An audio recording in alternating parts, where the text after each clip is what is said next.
Sir K B Ganesh കുമാറുമായി ബന്ധപ്പെട്ട വിവാദം വലിയ ചർച്ചകൾക്ക് വഴിവെക്കുകയാണ്. പക്ഷേ ഏതെങ്കിലും രീതിയിൽ CPM-നകത്തോ സംസ്ഥാന സർക്കാരിനകത്തോ ഇതൊരു വലിയ ചർച്ചയാകുന്നുണ്ടോ, അല്ലെങ്കിൽ പുകയുന്ന ഒരു വിഷയമാണോ എന്ന് ചോദിച്ചാൽ അറിയില്ല.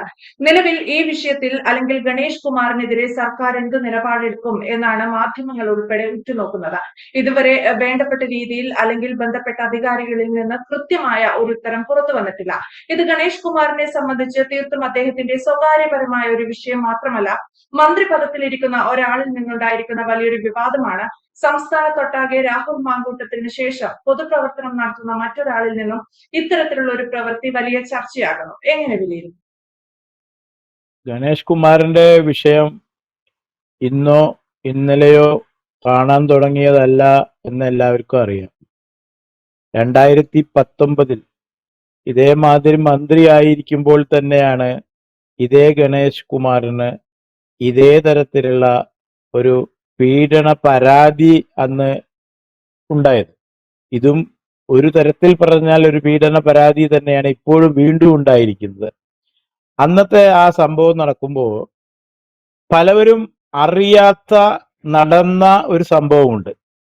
അതായത് അന്ന് ആ സമയത്ത് ഗണേഷ് കുമാറിന്റെ ഒരു സ്റ്റാഫിനെ വെച്ച് ഗണേഷ് കുമാറിന്റെ അന്നത്തെ ഭാര്യയായ ഡോക്ടർ യാമിനി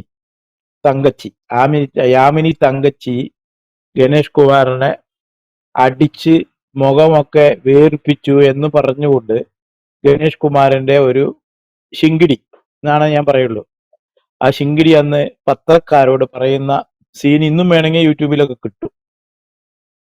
അപ്പോ ഒരു കാര്യം മനസ്സിലാക്കണം, സത്യത്തിൽ അങ്ങനെ ഒരു സംഭവം അവിടെ ഉണ്ടായിട്ടില്ല എന്നുള്ളത് 100% ഈ പറയുന്ന ഗണേഷ് കുമാറിന്റെ ആ സ്റ്റാഫിനും അറിയാം, ഗണേഷ് കുമാറിനും അറിയാം, ഈ ഡോക്ടറായ ഭാര്യയ്ക്കും അറിയാം.